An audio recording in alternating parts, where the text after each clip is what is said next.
ខ្ទិះជ្រលក់ចេកម្ដងល្បាយទឹកជ្រលក់មានទឹកខ្ទិះដូងស្ករសម្សៅឆាហើយនិងស្លឹកខ្ទឹមហើយនឹងថែមអំបិលបន្តិចដើម្បីឲ្យរសជាតិយើងមុតល្អ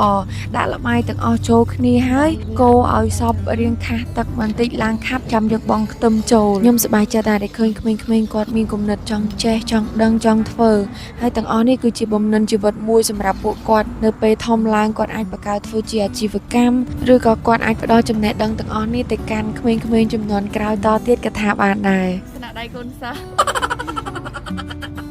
កូនសិស្សរវល់តែរៀនធ្វើទឹកជ្រលក់ភ្លេចមើលចេកបកទៅប្រែចេកវិញចេកខ្លោចអស់ចង់ពាក់កណ្ដាលហ្មងកាត់ចេកកង់តូចៗចឹងពេលដែលយើងដុំឲ្យសប៉ែតក៏ស្រួលដែរអត់សូវពិបាកប្រើកម្លាំងខ្លាំងម៉ានទេហើយមើលទៅសុខភាពស្អាតទៀតពេលដំបូងគ្រាន់តែលើចេកអាំងអាចគិតថាសាមញ្ញធម្មតាអត់មានអីពិសេសផងប៉ុន្តែចេកអាំងទឹកខ្ទិះធ្វើរបៀបនេះហាឆ្ងាញ់មែនតើចេកម្ដងមួយម៉ាត់មើលតែកូនសិស្សខ្ញុំទៅ